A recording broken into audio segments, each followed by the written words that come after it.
의석을 정돈해 주시기 바랍니다. 성원이 되었으므로 제3차 본회의를 개의하겠습니다. 보고사항은 회의록에 게재토록 하겠습니다. 의사일정 제1항 국정에 관한 교섭단체 대표연설을 계속하여 상정합니다. 오늘은 국민의힘의 대표연설을 듣도록 하겠습니다. 윤재호 국민의힘 원내대표 나오셔서 연설해 주시기 바랍니다.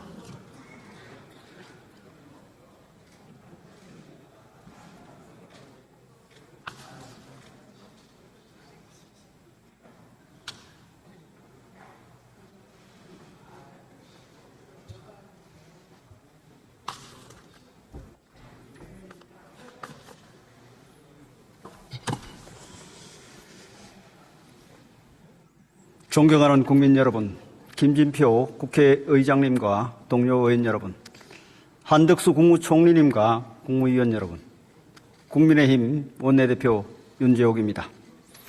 4년 전 21대 국회가 출범할 때 국민들의 요구는 단 한 가지였습니다. 바로 민생을 위해 일하는 국회가 되라는 것이었습니다. 외형적으로는 적지 않은 변화가 있었습니다. 국회법을 개정하여 상시국회 조항을 만들었고 역대 최다인 2만 5천 건이 넘는 법안을 발의하기도 했습니다. 하지만 내용을 들여다보면 참 부끄럽습니다. 상시국회 조항은 상시 정쟁 조항으로 변질됐습니다. 법안 통과 비율은 이전 국회보다 오히려 떨어졌습니다. 서로를 손가락질하며 수시로 국회를 세웠고 국회 파행은 일상이 되어버렸습니다. 민주화 이후 가장 심각한 불통국회였습니다. 적지 않은 국회의원들이 우리가 하는 일은 정치가 아니다, 민주주의가 아니다라며 총선 불출마를 선택했습니다. 왜 이런 참담한 결과를 낳았습니까? 결국 국회가 민생과 동떨어져 있기 때문입니다.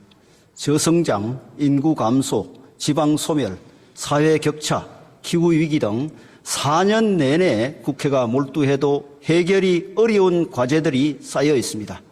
하지만 이런 과제들을 핵심 화두로 토론 테이블에 올린 일은 손에 꼽을 정도로 드물었습니다. 탄핵과 특검으로 상대에게 칼을 겨누는 데 골몰했고 진흙탕 싸움을 벌이며 시간을 허비했습니다. 국회가 음모론의 생산 기지로 전락했다는 뼈아픈 질책까지 받고 있습니다. 이렇게 21대 국회가 무책임한 정쟁에 빠져 있는 동안 국제사회에선 피크 코리아의 경고음이 울리기 시작했습니다. 한국이 과거의 일본처럼 정점을 찍은 후에 잃어버린 30년과 같은 침체에 빠져들 것이라는 우울하고 두려운 전망이 나오는 것입니다. 실제로 우리는 중진국 함정을 극복해냈지만 선진국 함정이란 또 다른 위기를 맞고 있습니다. 국가 전체의 부는 늘어났지만 사회의 불공정과 모순, 타인과의 상대적 격차로 인해 국민의 행복도는 여전히 낮습니다. OECD 국가 중 최고의 자살률, 최저의 출생률은 국민의 힘든 삶이 불러온 참담한 지표입니다.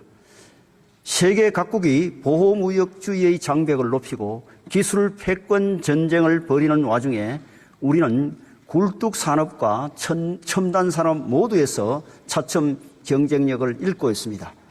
2000년 이후 출생 세대가 지금의 재정지출 구조를 감당하려면 평생 소득의 40%를 세금으로 내야 한다는 연구 결과도 나왔습니다. 국가적으로 희망의 빛이 빠르게 사라지고 있는 것입니다. 결국 문제는 정치입니다. 국민과 기업의 자유를 억압하는 낡은 제도를 고치고 국가의 부가 신산업으로 향하는 투자의 줄기를 만들고 저출생 위기 해결에 국력을 모으는 일은 정치만이 할 수 있는 역할입니다. 사회 분열의 원천인 여러 격차를 해소하고 개인이 노동의 대가로 원하는 삶을 사는 환경을 만드는 일도 정치가 아니면 할 수 없습니다. 정치가 후진적이면 아무리 나라가 부강해도 그 부강함은 오래 지속될 수 없습니다. 국민의 삶도 행복에서 멀어질 수밖에 없습니다. 타는 목마름으로 민주화를 갈망했듯이 더 절박한 마음으로 국가개혁을 추진해야 합니다. 우리나라는 IMF 경제 위기 때 국가 시스템을 정비한 후 제대로 된 개혁 없이 현재에 이르렀습니다. 국가의 제도, 관행, 문화를 시대에 맞게 업그레이드해서 국민의 삶에 새로운 기반을 마련할 때가 되었습니다. 존경하는 국민 여러분, 그동안 윤석열 정부는 민생을 회복시켜야 한다는 간절함으로 국가개혁과 경제 활성화에 힘써왔습니다. 먼저 역동적 경제로 우리 산업의 체질 전환을 추진하고 있습니다. 정부 출범 이후 16,000여 건의 규제를 개선해서 101조 원의 경제 효과를 견인했습니다. 네덜란드와의 반도체 동맹은 해외에서 일제히 주목할 정도로 예상을 뛰어넘는 산업 전략의 쾌거였습니다. 고사 직전까지 갔던 원전 산업도 산업 생태계와 해외 수출 경쟁력을 빠른 속도로 회복시켰습니다. 누리호 발사 성공과 우주항공청 특별법 통과로 우주강국으로 도약할 발판을 마련했습니다. 지난 정부 때 국민들께서 가장 고통받으셨던 부동산 문제는 과도한 규제를 일제히 걷어냈습니다.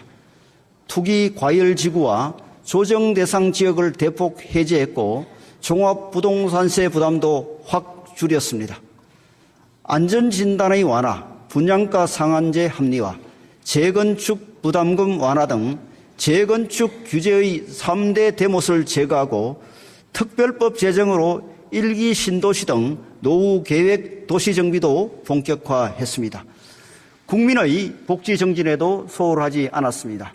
건강보험은 무임승차를 막고 부담의 형평성을 높였으며 중증 장애인에 대한 국가 돌봄 체계도 강화했습니다. 취약계층 보호를 위한 생계급여를 최대폭으로 인상했고 청년 자립수당, 노인 일자리 확대 등 세대별 맞춤 지원도 확대했습니다.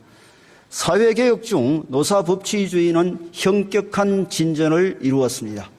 노조의 깜깜이 회계 간행에 맞서 회계 공시를 관철했고 귀족노조의 고용세습과 협박 채용을 바로잡았으며 건설 현장에서는 건폭 불법 행위를 건절시켰습니다. 외교의 성과는 매우 확실합니다. 뒷걸음질 쳤던 한미동맹을 다시 공고히 만들었고 한미 확장 억제 체제 완성의 속도를 내어 북한의 핵무력에 대한 실질적인 견제 수단을 마련했습니다. 북한의 형제국으로 불리는 쿠바와 수교를 맺어 대사회주의권 외교의 완결판에 해당하는 큰 성과를 이루고 개방과 변화의 메시지를 북한에 보냈습니다. 정상외교로 66억 불의 투자를 유치했으며 특히 방사는 323억 불이라는 역대 최대의 수출을 이끌었습니다. 그럼에도 민생 경제의 찬바람은 여전하고 국가 개혁도 갈 길이 먼 것이 사실입니다. 국민의힘은 무거운 책임감을 느끼고 있습니다. 과감하고 본격적인 개혁을 단행해야만 저성장 국민에서 벗어나 국민들께서 체감하실 변화를 만들어낼 수 있습니다. 앞에서 말씀드린 성과들은 윤석열 정부가 입법부의 전폭적인 지원을 받는다면 대대적인 개혁을 성공시킬 능력이 있음을 증명하고 있습니다. 국민 여러분께서 국회를 바꿔주십시오. 정부가 일할 수 있게 만들어주십시오. 정부와 여당은 국민의 신뢰와 지지를 토대로 22대 국회에서 5대 민생개혁을 추진하겠습니다. 지금부터 제가 말씀드릴 민생개혁은 우리가 선진국 함정에서 벗어나기 위해 반드시 통과해야 할 5개의 관문입니다. 첫 번째 관문은 노동개혁입니다. 우리나라 중소기업의 고용 비율은 88%에 이르는데 중소기업 근로자와 대기업 근로자의 임금 격차는 2배가 넘습니다. 이는 근로자 개인이 불행해지는 환경적 요인이자 취업난 해소, 산업혁신 등 국가 정책에도 두루두루 걸림돌이 됩니다. 또한 일하는 시간만 많은 OECD 최저 수준의 노동 생산성, 빈번한 정치 파업 역시 국가 경쟁력을 저해하는 요인입니다. 지난 30년 동안 국제사회에서 한국에 대한 보고서를 낼 때마다 비효율적이고 불공정한 노동시장 문제를 빠짐없이 지적했습니다. 사회의 모든 부분이 시대의 변화에 맞춰 혁신하고 있는데 노동 부분만 홀로 변화를 거부하며 갈라파고스 신드롬에 빠져 있는 것입니다. 노동 부분이 진화하지 않으면 대한민국도 진화할 수 없습니다. 노동시장을 더욱 유연화해서 기업들이 변화하는 산업 수요에 빠르게 대응하게 만들어야 합니다. 정치권은 더 단단하고 촘촘한 사회 안전망을 만들어서 노동시장을 뒷받침해야 합니다. 이것이 대한민국 노동개혁의 옳은 방향입니다. 임금체계 또한 연공서열 중심에서 직무성과 중심으로 전환해서 일자리 만족도와 노동생산성을 함께 끌어올려야 합니다. 근무시간과 유형도 산업별, 기업별 특성에 따라 유연, 재택, 하이브리드 등 다양한 선택이 가능하도록 해야 합니다. 중소기업에 대한 정부의 지원이 대기업에 귀속되지 않고 온전히 중소기업 근로자들의 몫이 될 수 있도록 대기업과 중소기업의 불공정 거래도 더욱 강력하게 바로잡아야 합니다. 이 과제들은 대부분 거대 노조와의 이견을 극복해야 풀 수 있습니다. 정부와 여당은 노사 법치주의를 확립하면서도 소통을 통해 한국노총의 경제사회노동위원회 복귀를 이끌었습니다. 이달 초 경사노위에서 노사정이 공동으로 노동시장의 공정성과 활력을 높이겠다는 선언문을 채택하고 유연 안전성 등의 의제에 합의하는 진전도 이루었습니다. 국민의힘은 22대 국회에서 경사노위와의 긴밀한 협력을 통해 30년 묵은 노동개혁의 숙제를 해결할 것을 약속드립니다. 지난달 우리 당과 민주당은 저출생 대책을 발표하며 정책 경쟁에 시동을 걸었습니다. 양당의 저출생 대책은 제도 개혁 대 재정 확대라는 선명한 차이를 보였습니다.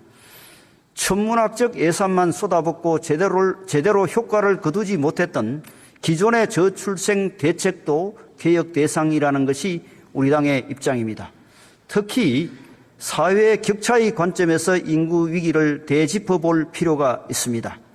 일자리, 의료, 교육, 교통, 문화시설 등 수도권과 지방의 격차가 많은 국민들께서 고향을 버리고 떠날 결심을 할 정도로 생각을 합니다. 그런데 더 나은 삶을 찾아 지방에서 수도권으로 와도 비싼 주택 가격으로 인해 안정적인 보금자리를 꾸리기 어렵습니다. 여기에 중소기업과 대기업의 임금 및 양육 환경 격차, 부모의 재산에 따른 사교육 기회 격차, 청년과 청년 세대의 취업 및 자산 형성 기회 격차가 더해집니다. 결국 수도권이든 지방이든 국민들께서는 사면 초가의 심정이 되어 고달픈 삶을 자식에게 물려주고 싶지 않다는 결론에 이르고 맙니다. 이처럼 복합 격차가 집약된 저출생 현상은 돈을 쏟아붓는 단순한 해법으로는 해결할 수 없습니다. 앞의 노동개혁과 곧 이어 말씀드릴 규제개혁, 금융개혁을 통해서 국민의 소득과 자산이 늘고 국토개혁을 통해서 전국 어디에서나 살기 편한 환경이 조성돼야 출생률도 반전의 곡선을 그릴 것입니다. 정부의 출생 지원 정책도 더 효율적이고 맞춤형이 되어야 합니다. 우리 당은 각 부처의 저출생 대책을 총괄하는 부총리급의 인구부를 신설하여 비용만 들고 효과는 적었던 칸막이 행정의 한계를 극복하려 합니다. 또한 시급한 세부 정책으로는 지금까지 말로만 강조되었던 일, 가정, 양립 환경을 제대로 정착시키는 데 집중하겠습니다. 우리 당은 유급 아빠 휴가 1개월 의무화, 육아휴직 급여 상한 인상, 유급 자녀 돌봄 휴가 신설, 중소기업의 육아휴직에 대한 인력 지원 등을 총선 1호 공약으로 발표했습니다. 정부도 초등학교가 오후 8시까지 학생을 돌보는 늘봄 학교를 2026년까지 전국의 전체 학년으로 확대하기로 결정했습니다. 아이를 키우는데 온 마을이 필요하다는 아프리카 속담이 있지만 이제는 온 국가가 나서야 할 때입니다. 국민들께서 맞벌이와 독방 육아가 걱정이 되어 아이 갖기를 망설이지 않도록 국가 돌봄 체계를 확실히 세우겠습니다. 눈에 띄게 떨어진 경제 성장률을 끌어올리기 위해선 어떤 관문을 넘어야 할지 고민해 봅시다. 지금 우리 앞에는 두 가지 길이 놓여 있습니다. 하나는 재정 주도 성장 정책으로 돌아가 시중에 돈을 풀어 경기 부양을 시도하는 편한 길입니다. 다른 하나는 낡은 제도를 개혁해 민간 경제가 자체적으로 성장할 환경을 만드는 어려운 길입니다. 전자는 지난 정부 때 충분히 시행했고 그 한계도 명확했습니다. 이제 기업의 활동성과 진취성을 높이는 데 주력해 우리 경제의 체질을 근본적으로 개선해야 합니다. 이런 기조로 윤석열 정부는 임기 초부터 규제 개혁을 추진해 왔습니다.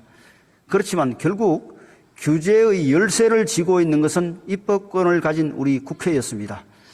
국회에 제출된 223개 규제 핵심 법률 중 119개 법률만 통과됐고 여전히 104개 법률이 심의 중입니다. 기업들이 오랜 기간 국회에 요구했던 화학물질관리법과 화학물질의 평가 및 등록에 관한 법률 개정안은 4년 내내 미뤄지다가 지난달에 간신히 본회의를 통과했습니다. 또 다른 킬러 규제인 산업 입지 및 개발에 관한 법률과 외국인 근로자 고용 등에 관한 법률은 여전히 개정안이 상임위에 묶여 있습니다. 단말기 보조금 규제, 도서정가제, 대형마트 영업 규제 등 생활 속 규제를 개선하는 속도도 너무나 더디기만 합니다. 국회가 지금처럼 거북이 걸음으로 규제를 해소하면 경쟁국들은 미래 산업을 모두 선점해 버리고 말 것입니다. 우리 국민의힘은 22대 국회에서 역대 어느 국회보다도 과감한 규제 개혁을 단행하겠습니다. 경제와 민생에 큰 영향을 미치는 규제 법안은 원칙적으로 일몰 규정을 두게 하고 주기적인 재검토를 통해 연장 여부를 결정하겠습니다. 현재 정부의 규제 샌드박스 제도는 기업이 신청한 개별 규제에 대해서만 사후적으로 검토합니다. 이래서는 속도가 붙을 수 없습니다.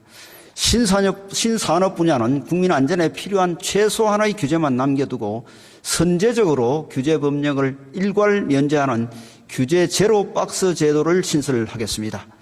개발 제한 구역, 군사 보호 구역, 농지 규제 등 각종 토지 규제들도 경제 발전의 관점에서 최대한 재검토하겠습니다. 민생의 부담을 지울 수 있는 각종 규제 관련 부담금은 적용 및 시행을 유예하겠습니다. 기술 패권 전쟁 시대에는 입법의 속도가 국가 경쟁력의 속도가 됩니다. 전문가들은 우리나라처럼 규제가 강한 국가가 규제 개혁에 성공하면 경제 성장률을 2% 정도 끌어올릴 수 있다고 전망합니다. 한국 경제의 성장 DNA를 되살리기 위한 규제 개혁, 우리 국민의힘이 속 시원하게 추진하겠습니다. 국가 정책이 정부가 그리는 그림이라면 국토는 그 그림이 그려지는 도화지입니다. 아무리 정부가 그림을 잘 그리려 해도 도화지가 심하게 기울어 있으면 그림도 왜곡될 수밖에 없습니다.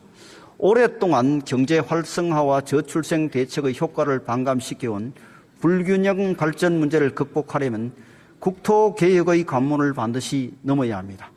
서울과 경기는 행정구역 개편을 추진할 때가 됐습니다.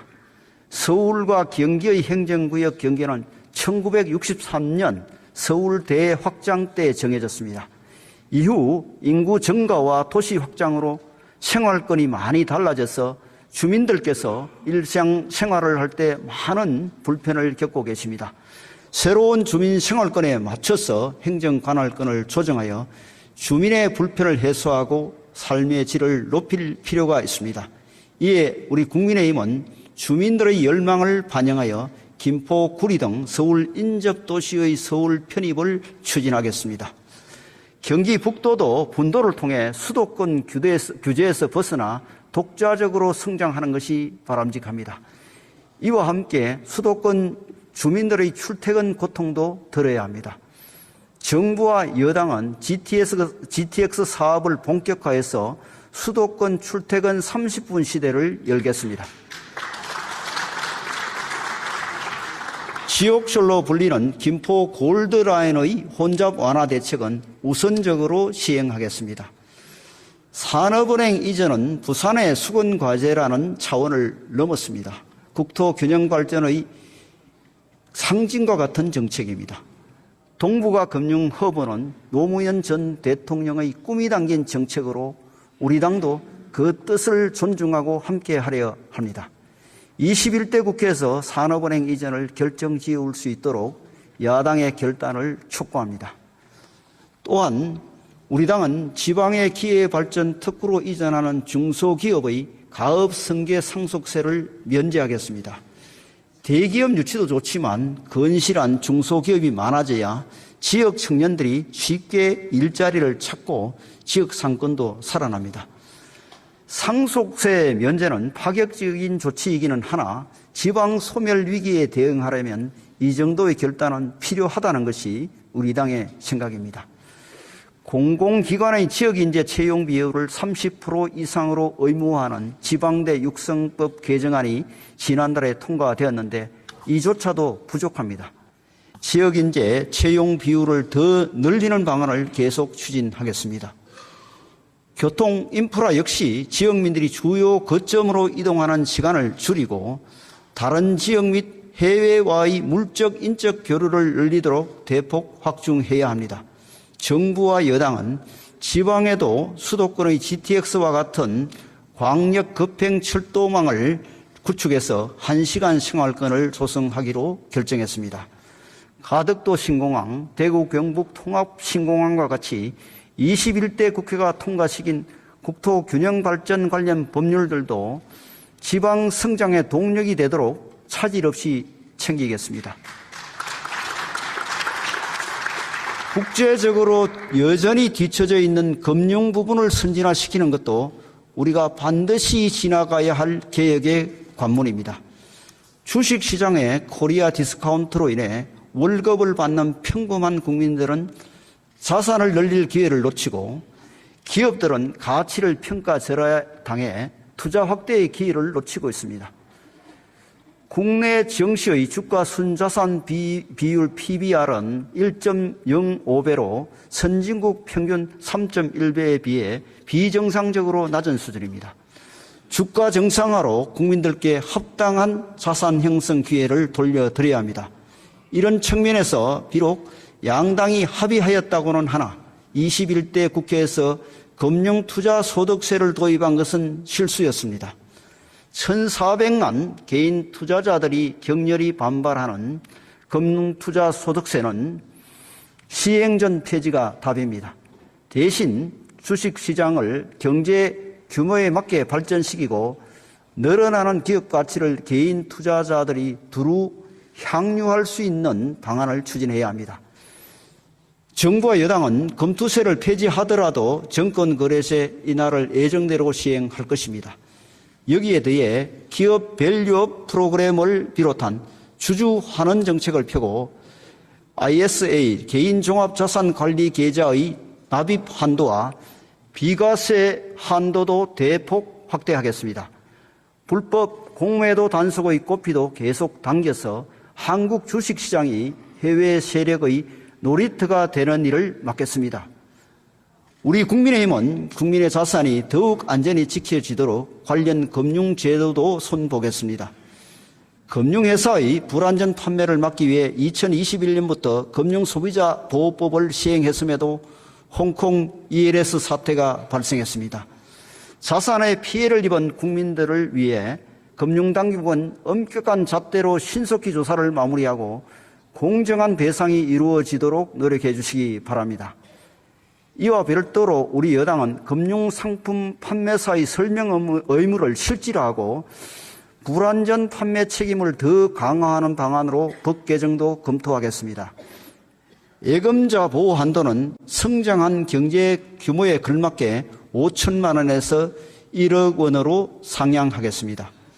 저축을 통해 자산을 형성할 수 있도록 자격 제한을 완화하고 기간 선택의 폭을 넓혀서 근로자들을 위한 재형저축을 다시 도입하겠습니다. 금리 7% 이상 대출을 이용하는 소상공인에게는 금리 4.5% 상품으로 갈아탈 수 있는 대환대출을 지원하겠습니다. 우리 국민의힘은 금융상품이 부유층의 돈놀이 수단이 아니라 중산층과 서민을 위해 놓인 기회의 사다리가 되도록 제도 전반을 개선해 나가겠습니다.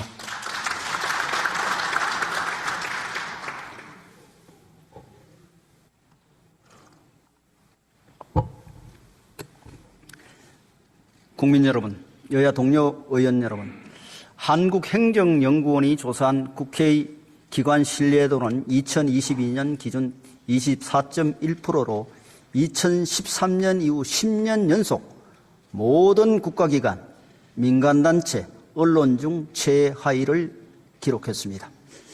국민들은 국회를 가장 심각한 개혁 대상으로 보고 있습니다. 사회를 개혁하려면 먼저 국회부터 스스로 개혁해야 합니다. 우리 국민의힘은 22대 국회에서 5대 정치 개혁을 추진하여 의회 정치를 확실하게 바꾸겠습니다. 첫째, 준연동형 비례대표제를 반드시 폐지하고 외부 독립기구를 통해 선거제도를 바꾸겠습니다. 지난 20대 국회 당시 더불어민주당은 소수 야당과 함께 준연동형 비례대표제를 도입했습니다.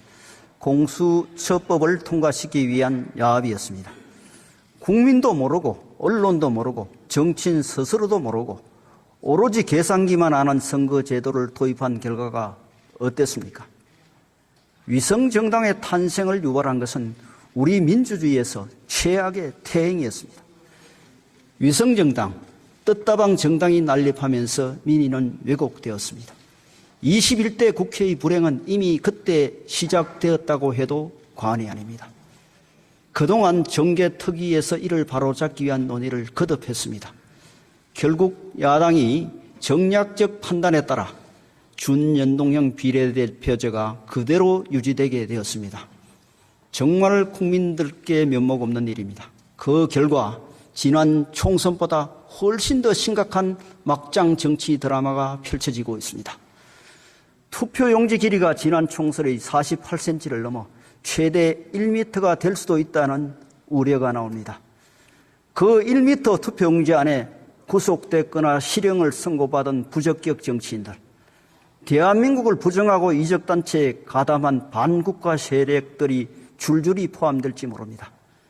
가짜뉴스, 혐오 발언으로 국민을 선동한 정치인들도 위성정당의 쪽문을 열고 국회로 들어오려 하고 있습니다. 야당에선 준연동형 비례대표제가 병립형 비례대표제에 비해 더 민주적이고 더 혁신적이라고 주장하지만 실상은 정치 오염 현상의 인큐베이터가 되고 있을 뿐입니다.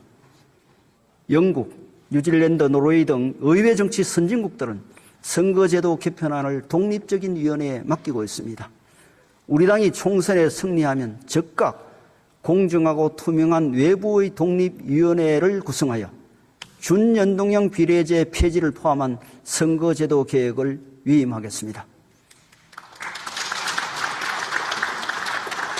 둘째, 선거구 획정 역시 중앙선거관리위원회에 권한을 넘기겠습니다. 국회의원 선거가 49일 앞으로 다가왔는데 아직도 선거구가 정해지지 않았습니다. 중앙선거관리위원회 국회의원 선거구 획정위원회의 권고안은 여야와 사회 각계에서 추천한 위원들이 인구수 변동에 따라 공정하게 정한 결과입니다. 그런데 야당은 선거구 획정위원회의 권고안을 무시하고 의석수 유분리를 주장하며 결정을 미루고 있습니다. 그 결과 현재 유권자도 출마자도 내 선구가 어딘지 모르는 황당한 상황이 벌어지고 있습니다. 우리 국민의힘이 22대 총선에서 다수당이 되면 선거구 획정 권한을 중앙선거관리위원회에 온전히 넘겨 총선 때마다 반복되는 선거구 혼란을 방지하겠습니다. 셋째, 국회의원의 세비 역시 별도의 독립기구를 설치하여 국민의 결정에 맡기겠습니다. 문호동 유임금, 세비 셀프 인상은 일하지 않는 국회의 대명사입니다. 영국 하원은 보수 결정을 외부 전문가들로 구성된 독립 의회윤리심사기구에 맡겼습니다. 우리도 외부 인사들로 독립기구를 구성해서 국회의원의 세비 정강과 지급 방식을 결정하도록 만들어야 국회의 신뢰를 회복할 수 있습니다. 넷째, 악용되고 있는 국회 선진화법을 정상화하겠습니다. 국회 선진화법이 규정한 안건조정위원회는 여야의 극한 대립을 막고 협상 문화를 정착시키라는 국민적 요구를 반영한 제도입니다. 하지만 아무리 선의에 의한 제도라 하더라도 이를 악용하면 오히려 독이 된다는 사실을 지난 21대 국회 내내 확인할 수 있었습니다. 위성성 정당을 활용하고 그것도 모자라면 위장 탈당까지 해서 합법적 날치기를 감행했습니다. 우리 당은 다수당이 되더라도 이를 답습하지 않겠습니다. 안건조정위원회의 구성 방식 변경이나 단서조항 신설 등의 법 개정을 통해 제도를 도입한 취지를 살리겠습니다. 다섯째, 입법 품질을 높이겠습니다. 국회의원들이 발의하는 법안 수는 크게 늘었지만 법안이 본회의를 통과하는 비율은 갈수록 떨어지고 있습니다. 법안 발의 숫자가 의정활동 평가의 물리적 기준이 되면서 당연히 법안 품질 관리는 뒷전이었습니다. 우리 국민의힘은 법안을 발의할 때 그 법안이 사회에 미칠 영향에 대한 보고까지 함께 제출하는 입법 영향 분석 제도를 반드시 도입하겠습니다. 뿐만 아니라 규제 법안에 대해서는 상임위마다 규제개혁 전문위원을 도입해 사전 검토를 강화하겠습니다. 국회를 통과한 규제 법안에 대해서 사후 영향평가를 실시하여 3중의 규제 안전장치를 마련하겠습니다. 국민들께 말씀드렸던 총선 공약도 충실히 지키겠습니다.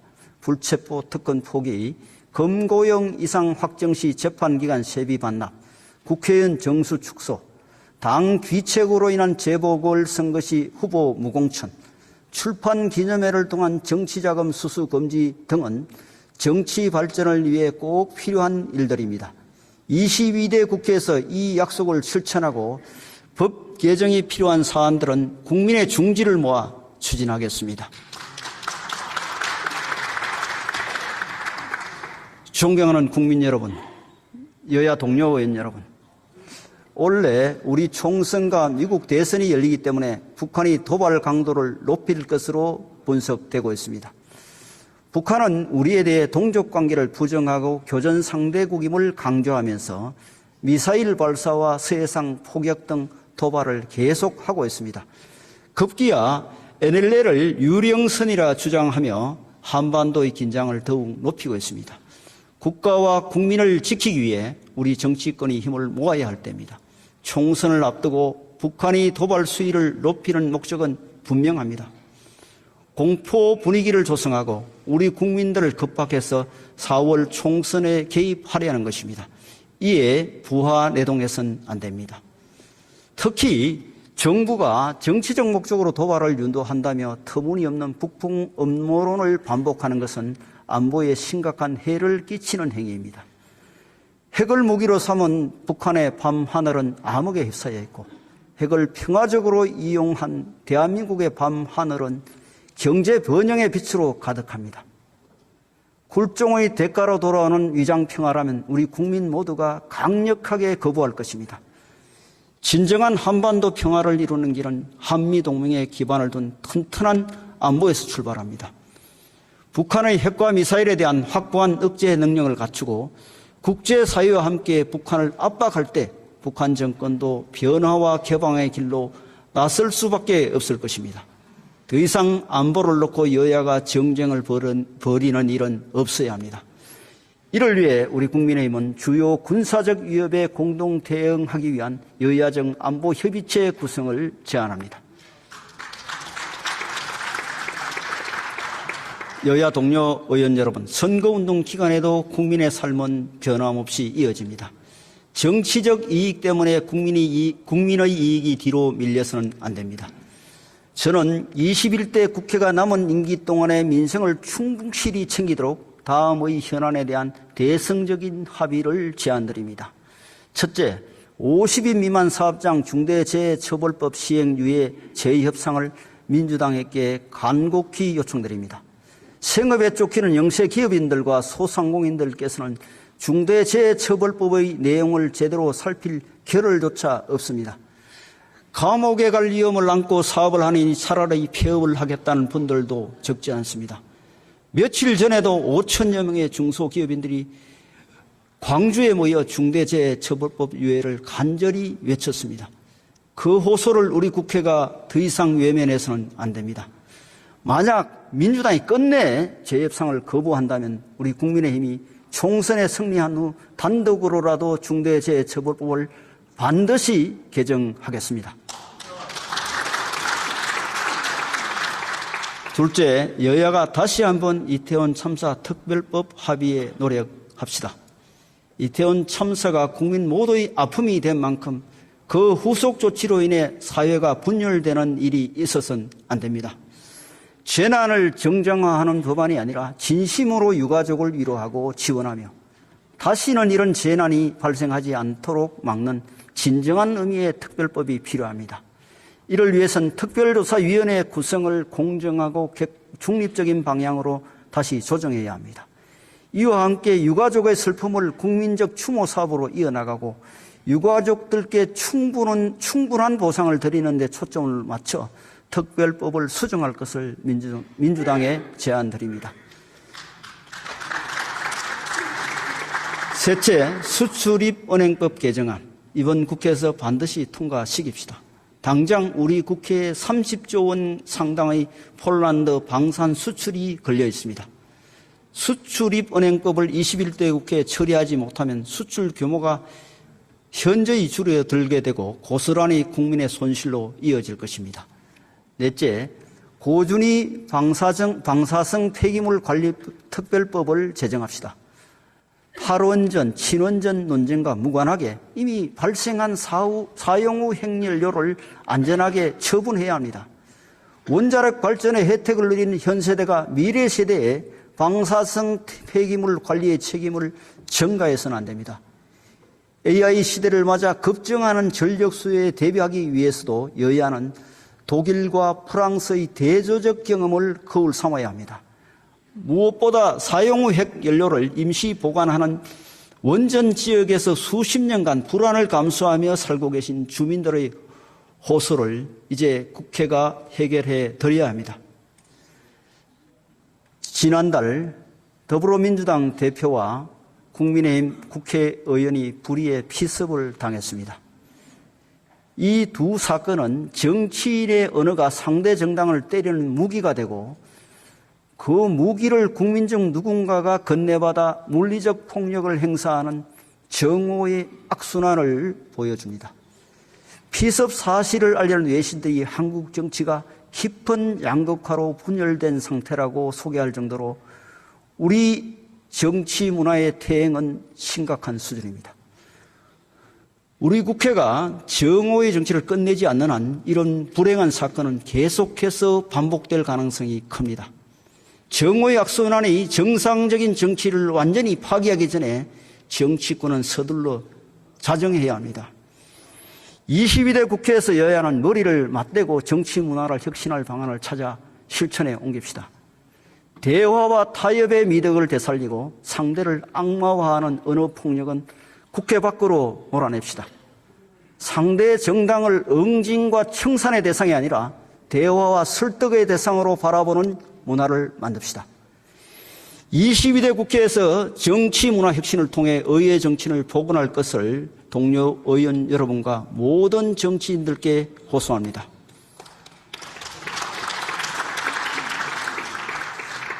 대한민국을 사랑하시는 국민 여러분, 국민들께서는 각자 도생의 시대에 살고 있다고 말씀하십니다. 국민의 마음이 갈갈이 찢어진 나라에서는 어떠한 개혁도 불가능합니다. 지금 공존 동성의 길을 찾지 않으면 사회적 갈등이 확산되어 나라가 무너지는 참담한 지경에 이를 것입니다. 함께 생존하고 같이 살아나가는 정치가 절실합니다. 우리 국민의힘은 진영과 진영, 개인과 개인으로 쪼개진 사회가 아니라 국민 모두가 함께 어울려 살아가는 사회로 나아가겠습니다. 성장이 멈춘 나라에서 국민의 삶은 고통스러울 수밖에 없습니다. 경제 성장의 시계를 다시 전진시키고 그 과실이 국민 다수에게 돌아가도록 하겠습니다. 민생이냐 정쟁이냐 그것이 문제입니다. 민생 회복에 간절한 의지를 가진 정당, 정부와 협력해 국민의 삶을 챙길 수 있는 정당이 22대 국회를 이끌어야 합니다. 더 나아질 국민의 삶에 투표해 주십시오. 더 성장하고 발전할 대한민국에 투표해 주십시오. 정치가 국민에게 힘이 되는 좋은 정치 하겠습니다. 경청해 주셔서 감사합니다.